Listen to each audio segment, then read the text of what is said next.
So welcome to this video which is going through the solutions of revision worksheet 8. So this is a slightly longer revision worksheet, so it contained 4 different questions. The first one was 2016 paper 1 section B question 8 and part B of that, which was a functioning style question. The second question then was 2015 paper 1 section A question 5 part A, which was it was a third equation. And then 2016 paper 1 section B question 9 part B. This was a strange looking question, a little bit patterns, a little bit functiony. I suppose looking at it from a more function point of view. And then the last question was 2017 paper 1 section A question 5, and we're only doing part A of this. And the other parts we can revisit once we've got calculus covered. So part A then, that was a cubic equation. It was a nice straightforward cubic equation. We didn't have the trial and error step in it. But we'll go through each of those now in turn. So the first question here. So basically we're dealing with the Olympic competition. There's 2 different events. So the first event is the 20-meter race and the second is the javelin. So in the box, we can see here that they said for the 200-meter race, X represents time. For the javelin, X represents the distance. They then give us a formula, Y is equal to whatever, where Y is the number of points scored in the event. And that formula there contains some constants. So we have our A, our B, and our C. So they've been given for each of those. So in the heptathlon, excuse me, Jessica ran 200 meters in 23.8 seconds and threw a javelin in 58.2 meters. Use the formulas in the table to find the number of points she scored in each of these events, correct to the nearest point, so whole number. So over here we have the formula Y is equal to, now A in this case is 4.99087. Then we have B, which is 42.5. And then we're subtracting our X, which in this case is 23.8. And that's all to the power of 1.81. So when you work that out, you should get that equal to 1,000. Nice and straightforward. For the javelin then, A in this case is 15.9803. Our X in this case is 58.2. And we're subtracting our B, which is 3.8, and it's the power of 1.04. When you work that out, you get Y is equal to 1020. So they can go straight into the calculator. So part 2 then, the world record distance for the javelin would merit a score of 1295. So we're basically trying to find that distance. So we need to work with the javelin formula, which is Y is equal to A bracket X minus B to the power of C. Let's fill in what we know. Well, this time we know that Y is 1295. So they've told us that's the score. Our A hasn't changed. So that's 15.9803. We have X minus B, 3.8, and C is 1.04. So to work with this, we're going to divide both sides by the 15.9803. So 15.9803, and we're left with a bracket, X minus 3.8 to a power 1.04. Now, this caused a lot of problems for people.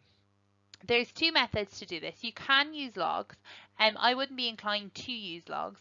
I will go down the route of using roots. The worked solution sheet that I've done and uploaded, that contains both methods. So if you would like to see an alternative method using the logs, please go ahead.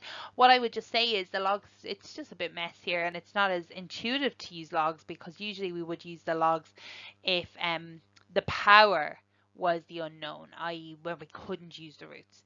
But I know many people tried to use it, so that's why I showed it. But here I'm just going to go down using the roots. So if that was a squared, so imagine if that was X minus 3.8 to the power of 2, what we would do to get rid of that would be square root. So I suppose what's the opposite to a power of 1.04? Well, it's the root of 1.04. Or you can think of that as an indice where we're using the reciprocal instead. So this is what we can put into the calculator. So make sure you know where that root button is. And when we work that out, we basically end up with x is equal to 72.2343, and they've asked us to round it to 2 decimal places, so we best do that. X is equal to 72.23 meters. Okay, so please try not to use trial and error or anything like that here, and we can work this out exactly. Please don't forget about that root, the idea of being able to use the root when we know the power. Again, if you want to see the logs, you can go over to the work solutions. So the third part of this question is asking us about an 800 meter race. So they said it's the same formula. So the formula we had is a bracket b minus x to the power c, but they've changed some of the bits. So the points in this case is 1087. A in this case is 0.11193. B is 254. And we don't know what C is. So I need to subtract x. And remember that x equals the time. Now they've given us the time and they've said it's 2 minutes and 1.84 seconds. But if you go back to the initial question, the time has to be in seconds. So we need to convert that. So 2 minutes, that's 120 seconds, plus 1.84 seconds, which gives us 121.84 seconds. So that's what we're putting in here. So 121.84, and that's all to the power of c. And that's what we're looking for in this case. C correct to 2 decimal places. So what we can do here is 1087 and divide that by 0.11193 is equal to, and if we clean up that bracket, we get 132.16 to the power of c. I'm just going to clean this up slightly, so we get 9,711.426785. That's 132.16 power c. Now, because that unknown is in the power, we do have to use logs. What we're going to have then is that conversion formula. So we have log to base 132.16 of 9711.4268785, and that will give me C. So when we work that out, we get 1.879818483. And again, we're rounding to 2 decimal places, so C is equal to 1.88. Using the circle method here, remember we always start at the base and we draw our circle. And that becomes 1, 2, 3. So that's how we convert it to the log, or you have your formula in your log tables to help you do that. So question 2 then is solve this equation. X is equal to square root of x plus 6. So I think quite a straightforward question it seems. We know to get rid of the square root we have to square both sides. So we get x squared is equal to x plus 6. So this is x squared minus x equals 0. Using your guide number, minus 6, so we'll have minus 3 and a plus 2 to give us the minus 1 in the middle. So we have x squared minus 3x plus 2x minus 6 equals 0. X bracket x minus 3 plus 2 bracket x minus 3. And we get x minus 3 and x plus 2 equals 0. And we get x minus 3 equals 0, so x equals 3. X plus 2 equals 0, so x equals minus 2. Now, this is the really important bit to remember when we're doing third equations. You must check your solutions, because effectively what you've ended up with is a quadratic, but we didn't start with a quadratic. You created the quadratic by squaring it. That means not both answers will be valid, so we need to check that. So let's check. So let's check x equals 3 first. So basically that's saying, well, is 3 equal to the square root of 3 plus 6? Is 3 equal to the square root of 9? Is 3 equal to 3? And the answer is yes, that is a valid answer. Our second check then is x equals minus 2. So is minus 2 equal to the square root of minus 2 plus 6? Is minus 2 equal to the square root of 4? Is minus 2 equal to 2? And the answer is no, so this is not valid. Now, square roots, this is one of the ones that causes a bit of issue. Now, I would say a lot that when we are finding the square root of a number, we have to take the positive and the negative, and that is true. If we were talking about, and I'm going to do it in another color down here. So for example, if I know that x squared equals 4, and I take the square root, then I basically have to say, well, x is equal to plus or minus the square root of 4, which is x is equal to plus or minus 2. So when you take the square root, you have to take both the positive and the negative. However, the square root on its own, so if you just see the square root of 4, that really is asking what is the positive square root of 4, which is just 2. So if you think of your minus b formula, they have to give you that plus and the minus to indicate that they want you to take both the plus and the minus. The most likely situation we see is this. So we always have to consider it could be positive, it could be negative. We have to consider that. However, in this question, they have just given us a square root of x plus 6. So in this question, this means the positive square root. So it is not correct to say, well, the square root of 4 could be minus 2. That is actually incorrect. It is not valid. So a third question here. So we're looking at male B. So we're looking at bees here. So a male bee comes from an unfertilized egg, i.e. has a female parent, but he does not have a male parent. A female bee comes from a fertilized egg, i.e. she has a female parent and a male parent. The following diagram shows the ancestry of a certain male bee. We identified his generation as G1, and our diagram goes back to G4. Continue the diagram to G5.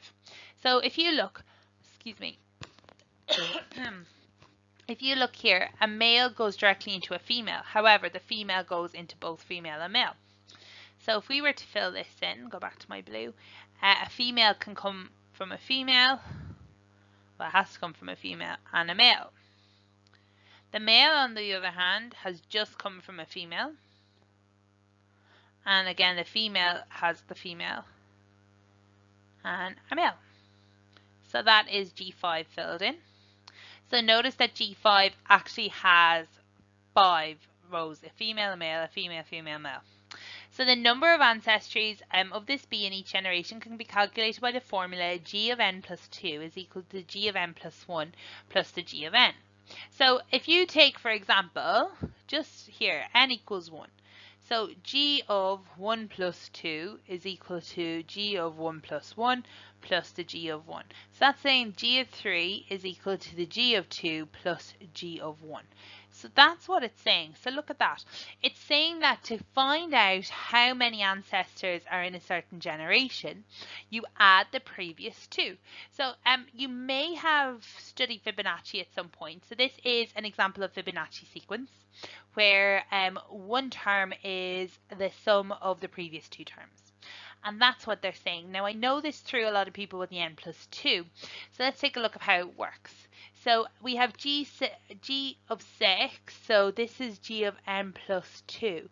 So think of it as, well, 6 is equal to n plus 2. Therefore, n must be 4. So filling into that formula, we have G of 6 is equal to G of 4 plus 1, which is 5, plus G of 4.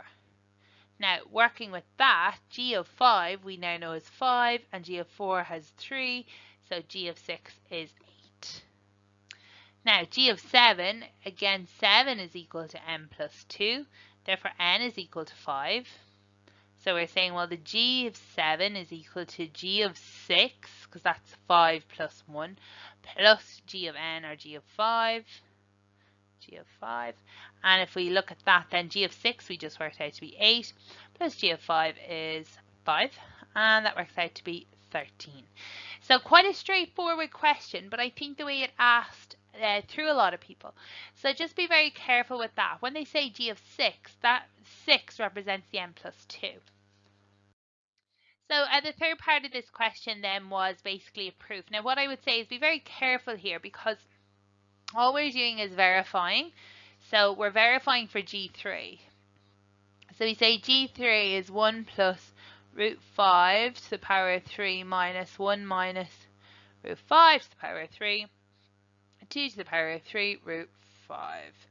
So it'd be very easy to stick that into your calculator, equals 2, and we know from our diagram, so from diagram, we know that G of 3 equals 2. So if you say equals 2, you haven't really done anything, you've just stuck it into your calculator. So I'd say, especially in a question like this, you want to show a little bit more work. Now you've two options here. You can expand that out using Pascal's triangle, but I'm just going to put that first bracket into the calculator, and I get 16 plus 8 root 5 minus. Now putting the second one into the calculator, we get 16 minus 8 root 5. And on the bottom line, 2 to the power of 3 is 8, and we still have the root 5.